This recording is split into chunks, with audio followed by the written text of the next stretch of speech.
నమస్తే, welcome to hot popcorn debate. అసెంబ్లీలో ప్రతిపక్ష హోదాపై ఇటు వైసీపీ అలాగే కూటమి పార్టీల మధ్య మాటల యుద్ధం జరుగుతోంది. ఇక ఈరోజు ప్రెస్ మీట్ పెట్టినటువంటి జగన్మోహన్ రెడ్డి మళ్ళీ కూడా అసెంబ్లీలో ప్రతిపక్ష హోదా గురించి స్పందించడం అయితే జరిగింది. ఇక దీని తర్వాత ఇదే అంశం మరి అసెంబ్లీలో ప్రస్తావనకు వచ్చిన నేపథ్యంలో దీనిపై స్పీకర్ గారు కూడా స్పందించారు. ఈ ప్రతిపక్ష హోదా గురించి అసత్యాలు మాట్లాడుతున్న వైసీపీపై తాను రూలింగ్ ఇస్తున్నట్టు కూడా చెప్పడం జరిగింది. మరి తనకి ప్రజలు అర్హత ఇవ్వకున్నా కూడా పదే పదే అదే అంశాన్ని ప్రస్తావించడం ఎందుకోసం జగన్మోహన్ రెడ్డి ఈ విధంగా చేస్తున్నారు? మరి దీని నేపథ్యంలో మరి స్పీకర్ రూలింగ్ ఇచ్చారు. దీని తర్వాత పరిస్థితులు ఎలా ఉండబోతున్నాయి? ఇలాంటి విషయాలన్నీ కూడా ఈరోజు డిబేట్లో చర్చిద్దాం. మనతో పాటు డిబేట్లో పార్టిసిపేట్ చేసేందుకు స్టూడియోలో ఉన్నారు సీనియర్ జర్నలిస్ట్ సత్యమూర్తి గారు, అలాగే మరో సీనియర్ పొలిటికల్ అనలిస్ట్ అంకమరావు గారు. నమస్కారం సార్. నమస్కారం. సత్యమూర్తి గారు, ఎప్పుడైతే కూటమి ప్రభుత్వం అధికారంలోకి వచ్చిందో అప్పటి నుంచి కూడా జగన్మోహన్ రెడ్డి గారు అసెంబ్లీకి వెళ్లకుండా పదే పదే ఇదే మాట చెప్తున్నారు, నాకు ప్రతిపక్ష హోదా ఇస్తే వస్తాను అని చెప్పి. ఈవెన్ ఆయన కోర్టుకు కూడా వెళ్ళడం జరిగింది. ఇదే అంశాన్ని ఈరోజు స్పీకర్ గారు కూడా ప్రస్తావించారు. ఇంకా ఆయన కూడా ఈరోజు నేను రూలింగ్ ఇస్తున్నాను, పదే పదే ఇదే అంశాన్ని తప్పుగా చిత్రీకరిస్తున్నారు కనుక అని. అసలు రూలింగ్ అంటే ఏంటి? మరి దీని తర్వాత మరి జగన్మోహన్ రెడ్డి ఈ అంశాన్ని మళ్ళీ ప్రస్తావించే అవకాశం ఉంటుందంటారా? ఏం చెప్తారు? ఇక్కడ హౌస్ జరిగేటప్పుడు శాసన సభాపతి మాట ఫైనల్, ఆయన మాటే శాసనం. హౌస్ జరిగేటప్పుడే కాకుండా హౌస్ జరగని సమయంలో కూడా ఆయనకుండే ప్రివిలేజెస్ ఆయనకుంటాయి. అంటే శాసనసభ జరగటం లేదు కదా, నేను స్పీకర్ని తిడతాను అంటే కుదరదు, ఒప్పుకోరు. ఆయనకుండే ప్రివిలేజెస్ అన్నీ కూడా ఆయనకుంటాయి. అవి అన్క్వశ్చనబుల్, ఎవరు కూడా ప్రశ్నించటానికి వీల్లేని హక్కులు, అధికారాలు స్పీకర్కి ఉంటాయి. అటువంటి స్పీకర్ వ్యవస్థని అత్యంత దారుణమైన ఆరోపణలు చేసి నీరు కారుద్దామని జగన్మోహన్ రెడ్డి అపోజిషన్లోకి వచ్చే, అపోజిషన్ అంటే మళ్ళీ అపోజిషన్ కాదు, అధికారం కోల్పోయిన దగ్గర నుంచి ప్రయత్నం చేస్తూనే ఉన్నాడు. స్పీకర్గా అయ్యన్న పాత్రుడిని ఎంపిక చేస్తారు అని ఏదో పేపర్లలో వార్త వచ్చిన దగ్గర నుంచి నన్ను చంపేస్తానన్న వాడికి అసెంబ్లీలో స్పీకర్ పోస్ట్ ఇస్తున్నాడు ఈ చంద్రబాబు అని ఏడ్చాడు జగన్మోహన్ రెడ్డి. ఆ తర్వాత ఆయన స్పీకర్గా ఎలక్ట్ అయిన తర్వాత ఆయన చెప్తూనే ఉన్నాడు మొదటి నుంచి, జగన్మోహన్ రెడ్డి, గౌరవనీయమైన జగన్మోహన్ రెడ్డి గారు, మీరు అసెంబ్లీకి రండి, మీరు మాట్లాడండి అని ఆయన చెప్తూనే ఉన్నాడు. అవన్నీ కాదని ఈయన ఇంట్లో కూర్చొని ప్రెస్ కాన్ఫరెన్స్ పేరుతో ఏసీ రూమ్లో కూర్చొని, ఏసీ చక్కగా ఏసీ బాగా 18లో పెట్టుకొని కూర్చొని ఈయన చెప్పేది ఏంటి అంటే, నాకు ప్రతిపక్ష హోదా ఇస్తే వస్తా, నాకు 2+2 గన్మెన్లను ఇస్తే వస్తా, నాకు సఫారీ కారు కాదు ఫార్చ్యూనర్ ఇస్తే వస్తా, నీకు సీఎంకి ఎంత టైం ఇస్తారో అంత టైము నాకు మాట్లాడటానికి ఇస్తే నేను వస్తా అని ఇటువంటి కబుర్లన్నీ చెబుతూ అసలు అసెంబ్లీని తృణీకార భావంతో చూస్తున్నాడు ఈ జగన్మోహన్ రెడ్డి. మొన్న ఒకసారి ఈ రూల్ పొజిషన్ ప్రకారం కరెక్ట్గా 60 రోజులు రాకపోతే మీ సభ్యత్వం రద్దయిపోతుంది అని స్పీకరు ఒక ప్రెస్ కాన్ఫరెన్స్లో చెప్పంగానే భయం పుట్టి రద్దయిపోతుందేమో తన పులివెందుల శాసనసభ సభ్యత్వం అని చెప్పి పరిగెత్తుకుంటూ గవర్నర్ ప్రసంగానికి వెళ్ళాడు. జగన్మోహన్ రెడ్డికి దురదృష్టం ఏంటంటే, గవర్నర్ ప్రసంగం అంటే ఉభయ సభలు ఉంటాయి అందులో, అది ఒక అసెంబ్లీ సెషన్ కిందకి రాదు. కౌన్సిల్, అసెంబ్లీ రెండు కలిసి కూర్చుంటే వాళ్ళిద్దరిని ఉద్దేశించి గవర్నర్ ప్రసంగిస్తారు. అంటే బడ్జెట్ ప్రవేశపెట్టడానికి ముందు నా ప్రభుత్వ ప్రాధాన్యతలు ఇవి, వీటి ప్రకారం బడ్జెట్ ఉంటుంది అని ఆయన చూచాయిగా చెప్తారు. అటువంటి సెషన్ అసెంబ్లీ కిందకి రాదు. అది తెలియక ఎగేసుకుంటూ పోయాడు జగన్మోహన్ రెడ్డి. అది వెళ్ళిన తర్వాత ఇది ఉభయ సభల సభ, ఇది అసెంబ్లీ సెషన్ కిందకి రాదు, అందుకని ఇప్పటికి 23 రోజులు అయిపోయింది, మొత్తం 60 రోజులు కనుక హౌస్ జరిగే టైంలో జగన్మోహన్ రెడ్డి రాకపోతే ఆయన పులివెందుల శాసనసభ సభ్యత్వం రద్దయిపోతుంది, ఇది అటెండెన్స్ కింద కౌంట్ కాదని చెప్పేసరికి జగన్మోహన్ రెడ్డికి ఏం చేయాలో అర్థం కాక మళ్ళీ శాసన సభాపతిని డిస్ప్యూట్లోకి లాగటానికి జగన్మోహన్ రెడ్డి ప్రయత్నం చేస్తున్నాడు.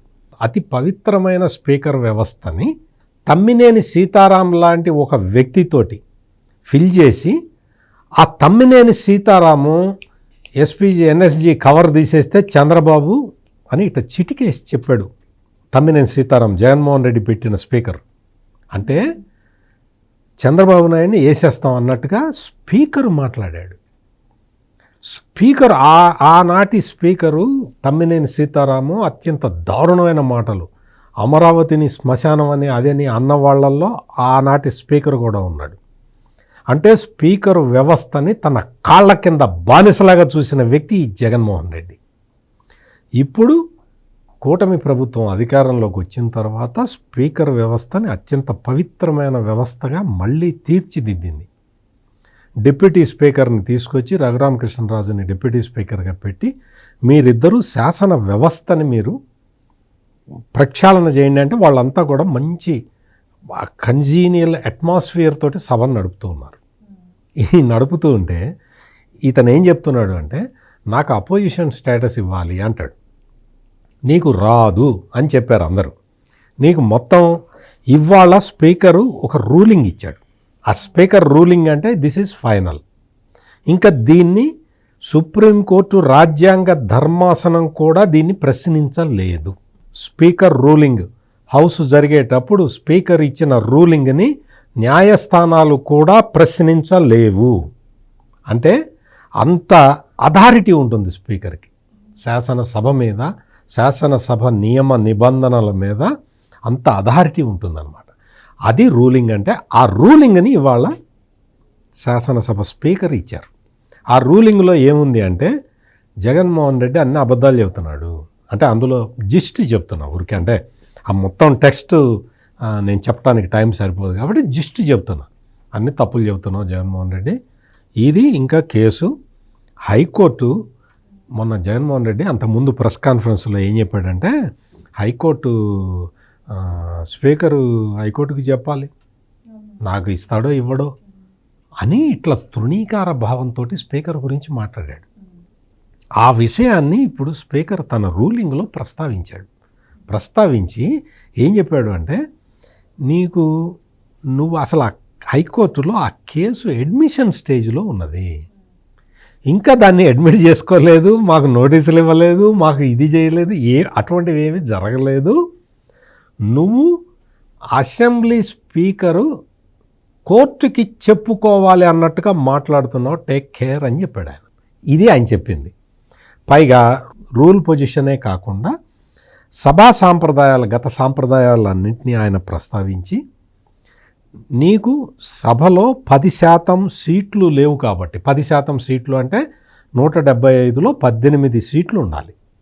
ఉంటే 18 సీట్లు ఎందుకు ఉండాలి, 10% అనే రూల్ ఎందుకు వచ్చింది అంటే ఏ అసెంబ్లీనే కాదు ఏ జనరల్ బాడీ అయినా సరే, మామూలు కోఆపరేటివ్ సొసైటీలు ఉంటాయి కదా, ఏ జనరల్ బాడీలో అయినా సరే 10% కోరం అంటారు.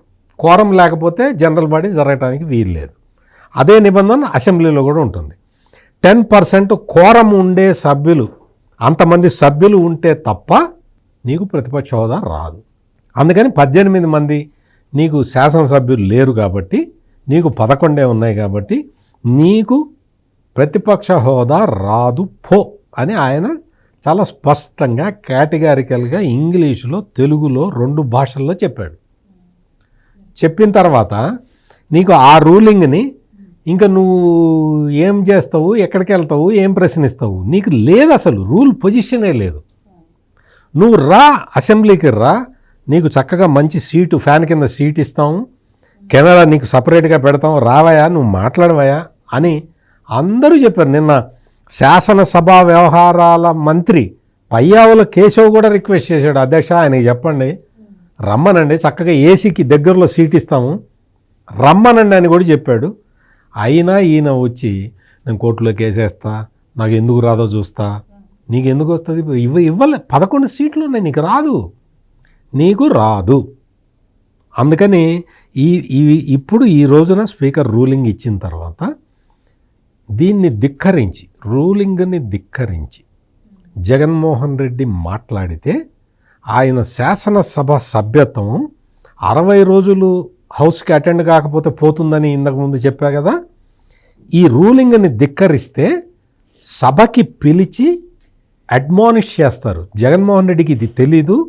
జగన్మోహన్ రెడ్డికి చెప్తున్నా నేను, స్పీకర్ రూలింగ్ని ధిక్కరించి ఈసారి నువ్వు జగన్మోహన్ రెడ్డి నువ్వు ప్రతిపక్ష హోదా గురించి నువ్వు మాట్లాడితే ఈ రోజున స్పీకర్ ఇచ్చిన రూలింగ్ని నువ్వు ధిక్కరించినట్టు.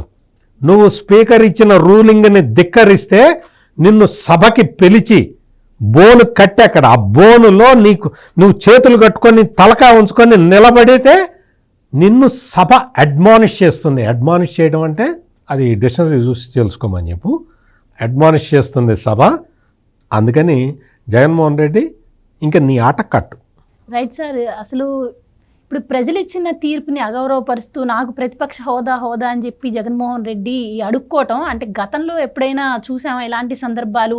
అంటే ఈవెన్ ప్రజల చేత తిరస్కరించబడి ఇప్పుడు చివరికి అసెంబ్లీలో స్పీకర్ కూడా రూలింగ్ ఇచ్చేదాకా తెచ్చుకున్న నేతలు ఎవరైనా ఉన్నారంటారా? ఎందుకు జగన్మోహన్ రెడ్డి అసలు ఈ విధంగా బిహేవ్ చేస్తున్నారంటారు? అండ్ ఇంతకుముందు చెప్పినట్టుగా కూడా ఢిల్లీలో కూడా బీజేపీకి 3 సీట్లు వస్తే అక్కడ ప్రతిపక్ష హోదా ఇచ్చారు అని చెప్పి ఆయన ప్రస్తావిస్తున్నారు. ఇదేంటి అని అడిగిన పవన్ కళ్యాణ్ గారి మీద కూడా ఆయన వెటకారంగా మాట్లాడుతున్నటువంటి పరిస్థితి. ఏం చెప్తారు మీరు? మామూలుగా ఈరోజు సభాపతి గారు ఇచ్చిన దాంట్లో సత్యమూర్తి గారు చాలా వివరంగా చెప్పారు. ఆయన ఇచ్చిన తీర్మానం ప్రకారం, ఆయన ఇచ్చిన తీర్పు ప్రకారం దాన్ని గనక ఉల్లంఘిస్తే సభా హక్కుల ఉల్లంఘన పాల్పడినట్టుగా భావించేసి పిలిపించి వివరణ కోరుతారు. వివరణ కనుక సంతృప్తికరంగా లేకపోతే చర్యలకు ఉపక్రమిస్తారు. అందువల్లే ఆయన తొలిసారిగా క్షమించాను, హెచ్చరికగానే మాట్లాడారు ఈరోజు. అందులో ఎలాంటి సందేహం కూడా ఏమీ లేదు. అతనికి 60 రోజుల నిబంధన కింద 60 రోజులు రాకపోతే తర్వాత అతను అనర్హుడిగా ప్రకటించవచ్చు. ఇప్పుడు ఆయన మాట్లాడిన దానికి మళ్ళీ రేపు పొద్దున్న వివరణ ఇచ్చుకునే దాంట్లో మళ్ళీ ఏదైనా ధిక్కరించి కనుక మాట్లాడితే మాత్రం శాసనసభాపతి చర్యలు తీసుకునే అవకాశం అయితే మెండుగానే ఉన్నాయి. కాబట్టి ఇది చూసిన తర్వాత అతను మాట్లాడతాడని అయితే నేను భావించాను. ఎందుకంటే ఇప్పుడు దాకా అతను బెదిరింపు ధోరణిలో మాట్లాడుతున్నాడే తప్ప అతనికి వివరాలు తెలియదని నేను అయితే అనుకోను. ఎందుకంటే సభకి ఎట్లా ఎగ్గొట్టాలి, ఒకవేళ నేను సభకి వెళ్తే వాళ్ళు వేసే ప్రశ్నలకి అంతమందికి నేను సమాధానం చెప్పలేను. అక్కడ నాకంటే అందగాళ్ళు ఉన్నారు, చూసి తట్టుకోలేను. ఎదురుగా మరి సభాపతి అయ్యన్న పాత్రుడు గారు ఉన్నారు, ఎత్తుగా కూడా ఉన్నారు. మరి అక్కడ ఎదురుగా చూస్తే అయ్యన్న పాత్రుడు గారు కనపడతారు. ఒకవేళ ఆయన ఏదన్నా కాస్త విరామం ఇస్తే రఘురామకృష్ణరాజు గారు వస్తారు. ఎదురుగా చంద్రబాబు నాయుడు గారు ఉన్నారు, పవన్ కళ్యాణ్ గారు ఉన్నారు, లోకేష్ బాబు గారు ఉన్నారు. కాబట్టి వాళ్ళ ముందు నిలబడలేను, మాట్లాడలేను. మరి నేను బాగా మాట్లాడగలను అని ఎందుకు చెబుతున్నాను అంటే వాళ్ళు ఎటు అవకాశం ఇవ్వరు కాబట్టి. చంద్రబాబు నాయుడు గారు లాగా నాకు కూడా అంత అవకాశం ఇవ్వనంటే చంద్రబాబు నాయుడు గారు సుదీర్ఘంగా సమస్యల గురించో లేకపోతే ఆయన తీసుకొస్తున్న పథకాల గురించో రాష్ట్రంలో మెరుగుపడాల్సినటువంటి సౌకర్యాల గురించో సుదీర్ఘంగా 2 గంటలు మాట్లాడతారు. నిస్సందేహంగా ఒక్కసారి మాత్రం శాసనసభాపతి ఈయన కనుక అవకాశం ఇస్తే 2 గంటలు చంద్రబాబు నాయుడు గారు మాట్లాడినంత సమయం నువ్వు కూడా మాట్లాడాలని కనుక నిబంధనలు పెడితే ఇక భవిష్యత్తులో ఎన్నికల్లో కూడా పోటీ చేయడు. రాసి పెట్టుకోండి కావాలంటే. చంద్రబాబు నాయుడు దాకా ఎందుకు, ఆర్థిక మంత్రి పయ్యావుల కేశవ్ నిన్న బడ్జెట్ రిప్లై ఇస్తే 3 గంటల 4 గంటల రిప్లై ఇచ్చాడు. సరే, ఈయన గురించి పోల్చుకుంటున్నాడు కాబట్టి నేను చెబుతున్నాను అనమాట. అంత సుదీర్ఘంగా కనుక మాట్లాడమనే అవకాశం కనుక ఇస్తే ఇక నేను అసెంబ్లీకి రాను అంటాడు. ఏముంది సార్, ఇంకా 4 బండిలు ఎక్కువ తెచ్చుకుంటారేమో. అసలు అంతసేపు మాట్లాడే ఓపిక. ప్రెస్ కాన్ఫరెన్స్ లో చివరి ప్రశ్న అడుగుతుంటే అవును లేచిపోతున్నాడు. 10 నిమిషాల ప్రెస్ కాన్ఫరెన్స్ కూడా చేయలేకపోయాడు. అసెంబ్లీలో 3 గంటలు ఏం మాట్లాడతాడు. ఇప్పుడు వాళ్ళు ఏదన్నా ఇస్తే అది చదవటానికి సమయాన్ని ఉపయోగిస్తాడు తప్ప అది కూడా శాసనసభలో ఏదైనా అడిగారు అనుకోండి, అవన్నీ వీళ్ళైతే రాసేవారు కదా. అక్కడికి వచ్చిన తర్వాత మనలో ఏముంది, దానికి సమాధానం ఎలా చెప్పాలి. అంతకు ముందు రోజు కనుక ఇదిగో రేపు పొద్దున ప్రశ్నలు ఇవి, ప్రశ్నోత్తర సమయాల గురించి దీని గురించి ఇస్తున్నాము, దీన్ని నువ్వు తయారై రా అంటే దానికి తయారై వచ్చినా కూడా అవి చదువుకోవడం మధ్యలో లేదని అడిగారు అనుకో, అప్పుడేమంటాడు తెలుసా, మొన్న అన్నాడు కదా, ఏంటిది మీరు మధ్యలో అడ్డుపడతారు, అవన్నీ నాకు దగ్గర లేవు కదా, it is a lengthy question, ఇది నా దగ్గర లేవు కదా, కాబట్టి నేను ముందే మాట్లాడాల్సుకున్నా మాట్లాడినేవ్వండి, మధ్యలో ఆపారనుకుంటే నాకు ఆ ఫ్లో అవుతుందంట, కాబట్టి నేనేం మాట్లాడతానని చెప్పి అంటాడు. ఇక పవన్ కళ్యాణ్ గారి గురించి మాట్లాడుతున్నాడు. పవన్ కళ్యాణ్ గారిని శాసనసభ గేటు కూడా తాకనీని అన్నాడు. అవునా? మరి ఈయన పక్క గేటు నుంచి రావాల్సిన పరిస్థితి వచ్చింది. అంతకుముందు ప్రతిపక్ష నేతగా ఇతనికి వచ్చేవాడు.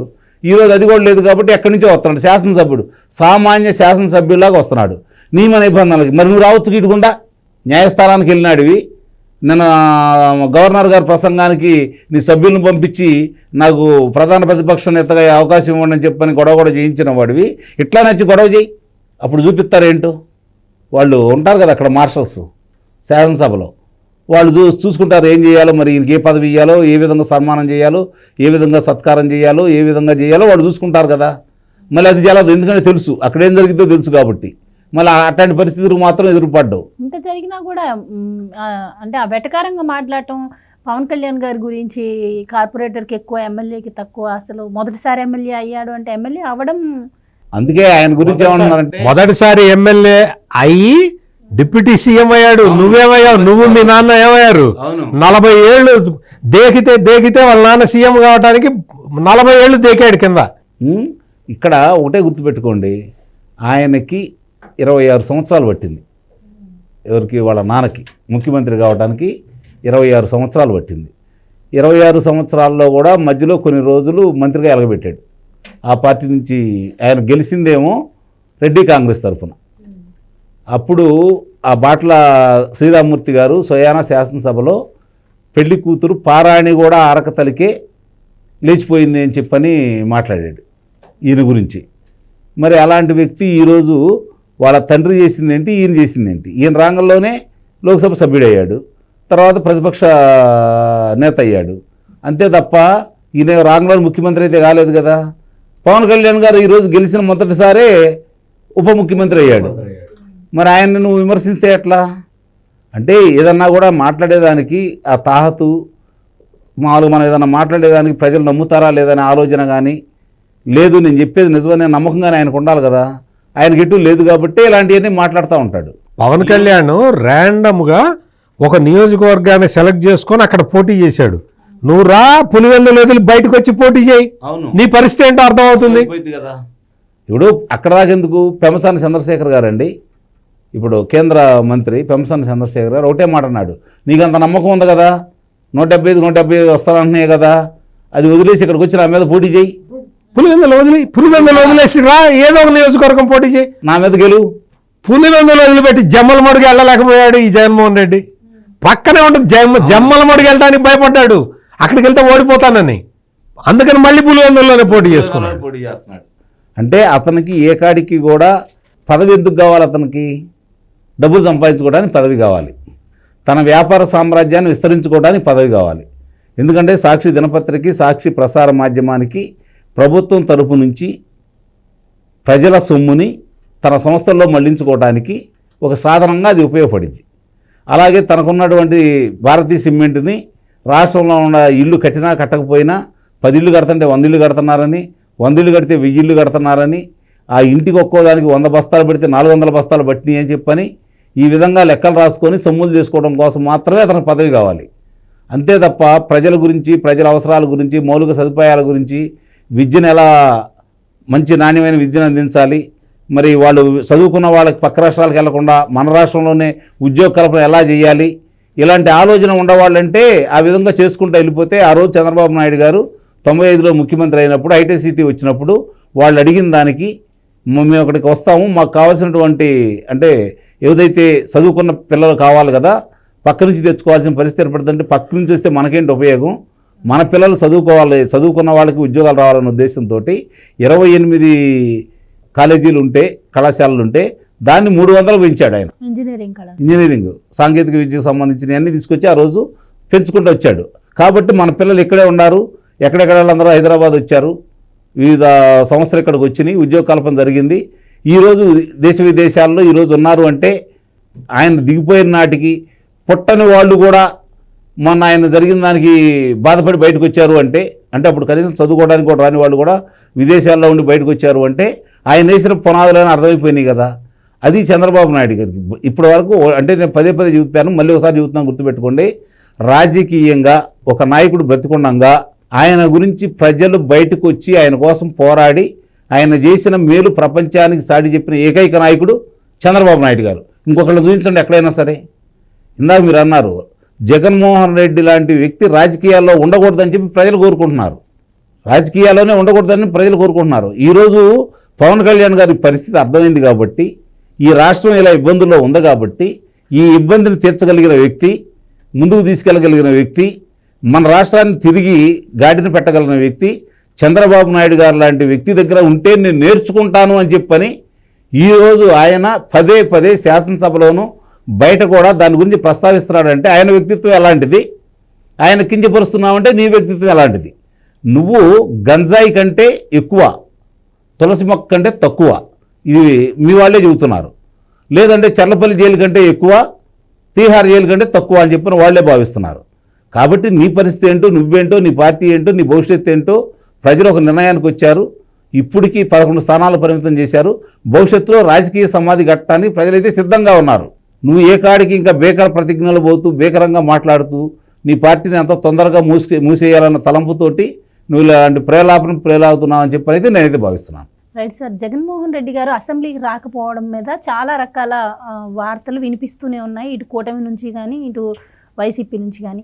అసలు ఎందుకు జగన్మోహన్ రెడ్డి గారు అసెంబ్లీకి రాకూడదు అని నిర్ణయించుకున్నారు? అండ్ ఈరోజు స్పీకర్ రూలింగ్ తర్వాత ఆయన ఏమైనా మార్చుకుని మళ్ళీ అసెంబ్లీకి వచ్చే అవకాశం ఏమైనా ఉంటుందంటారా? మీ అభిప్రాయం ఏంటి? మంచి క్వశ్చన్ అడిగామమ్మా. ఎందుకంటే జగన్ రెడ్డి సైకాలజీ గురించి మనం విస్తృతంగా చర్చించుకోవాల్సిన అవసరం ఉంది. అతని మానసిక స్థితి ఏంటి అంటే, అతను ఒక ఇంట్రోవర్ట్, అతను చాలా భయస్థుడు, అతను చాలా అంటే మామూలుగా ఒక నేరపూరిత స్వభావం కలిగిన వ్యక్తి. ఈ 3 క్యారెక్టర్లు ఉన్న వ్యక్తి బయటికి వచ్చి పబ్లిక్ని ఫేస్ చేయటం అనేది సాధ్యం కాదు. అందుకనే జగన్మోహన్ రెడ్డి ఏం చేశాడు అంటే, మా అన్న టైగరు, మా అన్న సింహం, మా అన్న పులి, మా అన్న అది ఇది అని చెప్పి జంతువులతోటి ప్రచారం చేయించుకున్నాడు బాగా. తర్వాత ఇతను భయస్థుడు, అందుకని భయస్థుడు కాబట్టి నాకు భయం లేదు, నాకు భయం లేదు, నాకు భయం లేదు అని చెప్పి ప్రచారం చేసుకున్నాడు. జగన్మోహన్ రెడ్డి చెప్పేవన్నీ అబద్ధాలు, అన్నీ అబద్ధాలే, ఒక్కటి కూడా నిజం ఉండదు. అటువంటి వ్యక్తి ఏం చేసుకున్నాడంటే, మాట తప్పను మడమ తిప్పను ఆ గాడిద గుడ్డు అని చెప్పి విపరీతంగా ప్రచారం చేసుకున్నాడు. నేను రాజశేఖర రెడ్డి బిడ్డని, రాజశేఖర రెడ్డి అసలు అది ఇది అని చెప్పి ప్రచారం చేసుకున్నాడు. చెప్పేవన్నీ అబద్ధాలు కాబట్టి అట్లా ప్రచారం చేసుకున్నాడు. అతనికి ధైర్యం, స్వతహాగా ధైర్యం లేదు కాబట్టి పులి, టైగరు, సింహం, ఎలుగుబంటి అని ప్రచారం చేసుకున్నాడు. ఇట్లా అతను ఇంట్రోవర్ట్ కాబట్టి తనేదో పెద్ద వాక్చాతుర్యం ఉన్న వ్యక్తిలాగా పోజు కొట్టడానికి ఈ మీటింగులు అవన్నీ అరేంజ్డ్ ప్రెస్ కాన్ఫరెన్సులు, రికార్డెడ్ ప్రెస్ ఇవన్నీ పెట్టుకున్నాడు. అంటే జగన్మోహన్ రెడ్డికి పెద్ద నాలెడ్జి ఉంది అని చెప్పటానికి వీలుగా రకరకాల ప్రయత్నాలు చేసుకొని, మీరు ఎప్పుడన్నా చూడండి, మీరు ఇప్పుడు నేను చెప్తున్నా కదా, మీరు ఏ ప్రెస్ కాన్ఫరెన్స్ కానీ ఏ మీటింగులో అయినా కానీ ఏదన్నా ఒక క్వశ్చన్ అడిగితే జగన్మోహన్ రెడ్డి హావభావాలు మీరు చూడండి. It is a lengthy question అంటాడు. నువ్వు లెంగ్తీ క్వశ్చన్ ఏంటి? క్వశ్చన్ అడిగితే సమాధానం చెప్పాలి. ఇందాక కూడా ప్రెస్ కాన్ఫరెన్స్లో క్వశ్చన్ అడుగుతూ ఉంటే ఒక రిపోర్టర్, ఎవరో అక్కడికి వచ్చే 4-5 రిపోర్టర్లు కూడా వాళ్ళు పిలిచిన రిపోర్టర్లే. వాళ్ళు పిలిచిన రిపోర్టర్లలో వాళ్ళకి నచ్చిన రిపోర్టర్లో ఒకడు క్వశ్చన్ అడుగుతూ ఉంటే సీట్లో నుంచి ఇట్లా లేస్తున్నాడు, వెళ్ళిపోతూనే ఉన్నాడు. సమాధానం చెప్పే ఓపిక లేదు అతనికి. ఏం క్వశ్చన్ అడుగుతాడో, నా సొంత మనిషి అయినా సరే ఏం క్వశ్చన్ అడుగుతాడో అని భయం. మనిషి కళ్ళల్లో, జగన్మోహన్ రెడ్డి కళ్ళల్లో భయం కనపడుతూ ఉంటుంది. అందుకని ఏంటంటే నేను ఎందుకు చెప్పానంటే జగన్మోహన్ రెడ్డి గురించి, ఇటువంటి వ్యక్తి అసెంబ్లీలోకి వచ్చి అక్కడ కూర్చొని 164 మంది ఎమ్మెల్యేలు ఎదురుగా ఉంటే సబ్జెక్టు మాట్లాడి ఆ సబ్జెక్టు తోటి వాళ్ళందరినీ కన్విన్స్ చేసి రాష్ట్ర ప్రభుత్వాన్ని ఒప్పించి ఇవన్నీ చేయగలుగుతాడా? ఇవన్నీ చెయ్యలేడు. అతను ఒక నిస్సహాయుడు, అతను ఒక ఏమీ చేతగాని వ్యక్తి. అందుకని అసెంబ్లీకి వస్తే తన బండారం బయటపడుతుంది. ఇందాక అంకమరావు గారు చెప్పారు కదా, అసెంబ్లీకి వస్తే నీకు చంద్రబాబు నాయుడు 2 గంటలు మాట్లాడతాడు, నువ్వు కూడా 2 గంటలు మాట్లాడని, నేను స్పీకర్ అయితే నేనే టైం ఇస్తాను నీకు నువ్వు చంద్రబాబు నాయుడు మాట్లాడినంతసేపు నీకు టైం ఇస్తా, నువ్వు మాట్లాడాలి అని కండిషన్ పెట్టి నేను టైం ఇస్తా. అట్లా టైం ఇస్తే చచ్చింది గొర్రె అని మా ఊళ్ళో సామెత ఒకటి ఉంటుంది. అట్లా ఏం మాట్లాడతాడు, ఇతనికి ఏముంది, నాలెడ్జ్ ఏముంది, అసలు ఎటువంటి పరిస్థితులు వస్తే ఎట్లా ఉండాలి అనేది ఒక సీజన్డ్ పొలిటీషియన్కి తెలుస్తుంది. ఇతనికి ఏం తెలుస్తుంది? మొత్తం తెలుగుదేశం పార్టీలో 23 మంది శాసనసభ్యులు ఉంటే అందరినీ 23లో 4 లాక్కున్నాడు. 19 మంది ఉంటే 18 మందిని సస్పెండ్ చేస్తే చంద్రబాబు నాయుడు ఒక్కడే అసెంబ్లీలో నిలబడి ఆయన మాట్లాడుతూ ఉంటే, వీళ్ళు పిల్లి కూతలు కూస్తూ ఉంటే ఆయన చెలించకుండా అక్కడే నిలబడి వీళ్ళకి, వైసీపీ ఎమ్మెల్యేలు అంటే మనకు తెలుసు కదా, అంత రౌడీలు గూండాలు వీళ్ళు కదా, అటువంటి రౌడీలు గూండాలు కూడా హెకిల్ చేస్తూ ఉంటే, తొడగొడుతూ ఉంటే, అనిల్ కుమార్ యాదవ్ అనేవాడు తొడగొడుతూ ఉంటే ఈయన ఏమి చెలించకుండా తను చెప్పాలనుకున్న సబ్జెక్టుని చెప్పి, ఆ రోజున స్పీకర్ స్థానంలో ఎవరున్నారు? తమ్మినేని సీతారాం ఉన్నాడు. తమ్మినేని సీతారాం అనే అంటే నేను జగన్మోహన్ రెడ్డి భక్తుణ్ణి, జగన్మోహన్ రెడ్డి పాదాక్రాంతుణ్ణి అని చెప్పిన వ్యక్తి తమ్మినేని సీతారాం. అటువంటి వ్యక్తి స్పీకర్ స్థానంలో ఉన్నా కూడా చంద్రబాబు నాయుడు తన వాయిస్ని వినిపించాడు. మీదంతా చెప్తుంటే ఒక డౌట్ కూడా వస్తుంది సార్. ఫస్ట్ ఏమో ఇప్పుడు నాకు ప్రతిపక్ష హోదా కావాలని అడుగుతున్నాడు కదా, గతంలో చంద్రబాబు గారికి ప్రతిపక్ష హోదా తీసేయాలి అని చెప్పి ఎమ్మెల్యేలు లాక్కోవాలని చెప్పి లాక్కోవడానికి ట్రై చేశాడని చెప్పి మీరే చెప్పారు. సో ఎలాగైనా ఇంకా ఎమ్మెల్యేలు రాలేదు కాబట్టి ప్రతిపక్ష స్థానంలో చంద్రబాబు గారు కూర్చున్నారని చెప్పి ఆయన ఎలాగైనా ఇప్పుడు సభకు వస్తే ఆయన క్వశ్చన్ అడుగుతారు కదా ప్రతిపక్ష హోదాలో, రాకుండా ఉండడం కోసమే ఆ విధంగా ఆయన్ను అవమానించి బయటకు పంపించడం కూడా ఒక ప్లాన్లో భాగంగానే అనిపిస్తుంది ఇప్పుడు మీరు మాట్లాడుతుంది. అంటే ఇప్పుడు చంద్రబాబు నాయుడిని అవమానించిన కారణం కూడా ఇదే. ఈయన ఎంతసేపటికి చంద్రబాబు నాయుడు లేస్తున్నాడు, అన్నీ చెప్తూ ఉన్నాడు, అన్నీ జరిగినవన్నీ చెప్తూ ఉన్నాడు, వాస్తవాలు చెప్తున్నాడు, నువ్వు తప్పు చేస్తున్నావు జగన్ అని చెప్పాడు. మరి అటువంటి వ్యక్తిని ఏం చేయాలి? ఏం చేసినా సబ్జెక్టులో నువ్వు చంద్రబాబు నాయుడిని నువ్వు ఓవర్టేక్ చేయలేకపోతున్నావు. అందుకని వ్యక్తిగత విషయాలు తీసుకొచ్చి విమర్శించారు. ఆయన హర్ట్ అయిపోయి బయటికి వెళ్ళాడు. అదే ఈయనకు కావాల్సింది. ఈ రోజున ఆ పరిస్థితి లేదు. తెలుగుదేశం పార్టీలో అందరూ త్రిబుల్ సోపు లాంటి వాళ్ళు ఉన్నారు, అంటే సంస్కారవంతమైన సబ్బు లాంటి వాళ్ళు ఉన్నారు. వాళ్ళు ఇట మాట్లాడరు, వాళ్ళు ఇట నిన్నేమి హెకిల్ చేయరు, నిన్నేమి పరుష పదజాలం వాడరు. నువ్వు చక్కగా వచ్చి మాట్లాడచ్చు. నీకు తెలుగుదేశంలో అంటే గుండాలు రౌడీలు అటువంటి వాళ్ళు ఉండరు కదా, వాళ్ళందరూ చక్కగా ప్రజాప్రతినిధులు, నిన్నేం అనరు, రా అని బతిలాడుతా. విచిత్రం ఏంటంటే సభలో ఉన్న వాళ్ళందరూ బతిలాడారండి. అవును, జగన్ గారు ఒక్కసారి రండి సార్. ఎందుకంటే ఆయన వాక్చాతుర్యము, ఆయనలో ఉన్నటువంటి శక్తి సామర్థ్యాలు మనకంటే ఎక్కువ గుర్తించింది వాళ్ళే. అందుకని రావయ్యా రా, నీ తెలివితేటలు ప్రదర్శించు అని చెప్పి పిలుస్తుంటే ఈయనకి ఈ ఇంట్రోవర్ట్కి ఏమీ అర్థం కావట్లేదు, ఏం చేయాలో అర్థం కాక నిన్నటి వరకు ఒక పెద్ద డ్రామా ఆడాడు. ప్రతిపక్షం హోదా ఇస్తారో ఇవ్వరో స్పీకర్ గారు హైకోర్టుకి చెప్పాలి అన్నాడు. ఆ హైకోర్టులో ఏముంది, ఎంతవరకు ఉంది, ప్రొసీజర్ ఎంతవరకు జరిగింది అనేది ఇవాళ స్పీకర్ తన రూలింగ్లో చాలా స్పష్టంగా చెప్పిన, అంటే జగన్మోహన్ రెడ్డి పచ్చి అబద్ధాలు చెప్తాడని చెప్పి మరొక్క మారు రుజువైంది. అన్ని పచ్చి అబద్ధాలు. ఆఖరికి కోర్టులో ఉన్న విషయాన్ని కూడా వక్రీకరించి చెప్పాడు. అంటే స్పీకరు తన రూలింగ్లో దాని మీద ఆక్షేపణ చెప్పారు, దాన్ని తీవ్రంగా ఆక్షేపించారు. కోర్టు విషయాలని కూడా వక్రీకరించి చెప్తున్నావు జగన్, వాస్తవం ఇది, నువ్వు చెప్తున్నది ఇది అని చెప్పి స్పీకర్ తన రూలింగ్లో కోట్ చేశారు. అంటే మామూలు పరిస్థితులు చెప్తాను, మీరు నన్ను వేరే విధంగా అనుకోవద్దు. అంకమరావు గారు మీరు కూడా సిగ్గు శరం ఉన్నవాడైతే, మానవ అభిమానం ఉన్నవాడైతే క్షమాపణ చెప్తాడు, నిండు సభకి క్షమాపణ చెప్పి పబ్లిక్ లైఫ్ నుంచి వెళ్ళిపోతాడు. ఇవాళ స్పీకర్ రూలింగు ఆ తరహాలో రూల్స్ని కోట్ చేస్తూ, సభా సాంప్రదాయాలను కోట్ చేస్తూ అంత గౌరవప్రదమైన రూలింగ్ని స్పీకరు ఇచ్చారు. ఆ రూలింగ్ మొత్తం చదివితే జగన్మోహన్ రెడ్డికి ఫ్యూజులు అవుట్ అవుతాయి అన్న అంతవరకు అయితే ఖాయం. అతనికి సిగ్గు శరం మానవాభిమానం అటువంటివి ఏమన్నా ఉంటే శాసన సభాపతికి క్షమాపణ చెప్పాలి, శాసనసభకి క్షమాపణ చెప్పాలి. Right sir. ఇప్పుడు జగన్మోహన్ రెడ్డి గారు ఆడుతున్నటువంటి అసెంబ్లీ డ్రామాకి స్పీకర్ రూలింగ్తో ఈరోజు ఎండ్ కార్డ్ పడ్డట్టేనా? అండ్ ఈ అసెంబ్లీ సినిమాని ప్రజలు ఎంతవరకు నమ్మే అవకాశం ఉందంటారు? నిస్సందేహంగా ఇప్పుడు అడ్డుకట్టపడ్డట్టే, అందులో ఎలాంటి సందేహం కూడా ఏం లేదు. గట్టిగా కనుక అతను ఏదన్నా మళ్ళీ మాట్లాడేయాలనుకోండి, నిస్సందేహంగా పిలిపిస్తారు. పిలిపించి నువ్వు మాట్లాడిన దానికి వివరణ ఇయ్యి అంటారు. వివరణ ఇవ్వాలంటే ఈయన ఏదో కాగితం రాసుకొని వెళ్ళాలి. కాగితం రాసుకొని చెప్పబోతే అది కాదు ఇది చెప్పమంటారు. అక్కడ ఏదో ఒకటి చెబుతాడు, దొరికిపోతాడు. కాబట్టి ఇక నుంచైనా ఒళ్ళు దగ్గర పెట్టుకొని మాట్లాడతాడు.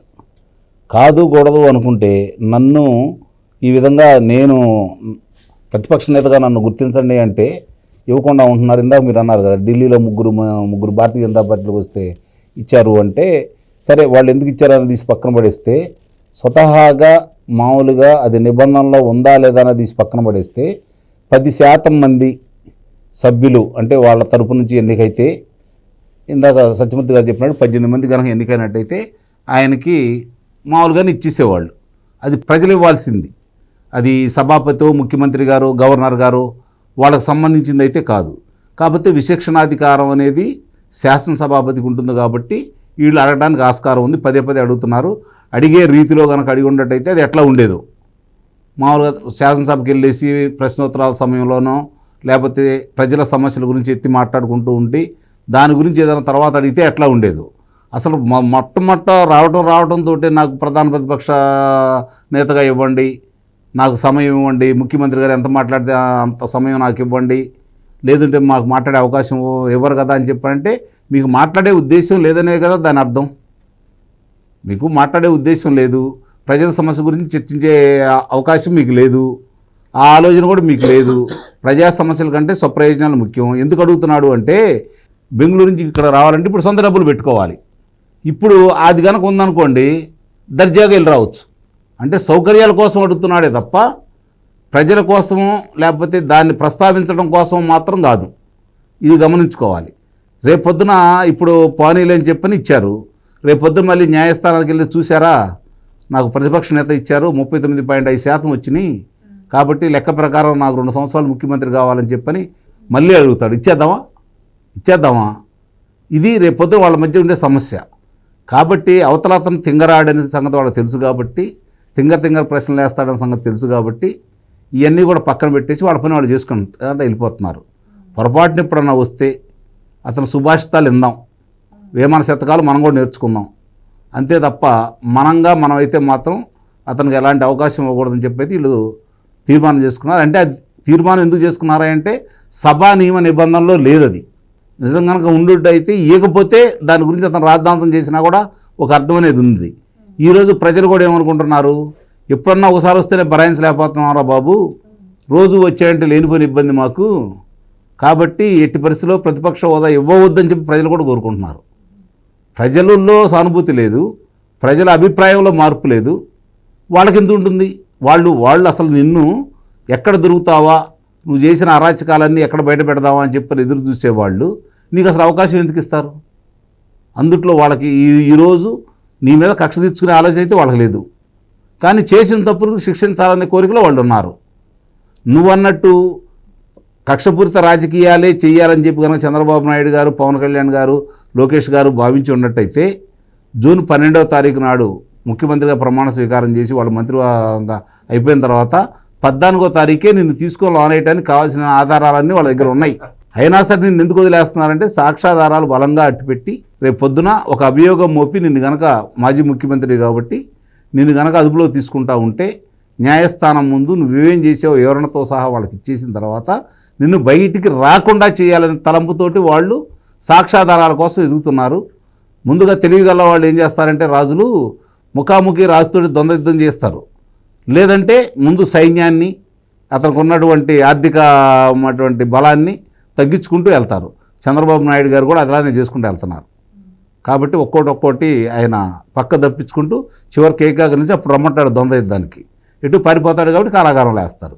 అదే జరిగేది. Right sir, thank you so much అండి. Thank you so much. నమస్కారం అండి. ఇది వాళ్ళ డిబేట్. మరో డిబేట్తో మళ్ళీ కలుద్దాం. Keep watching.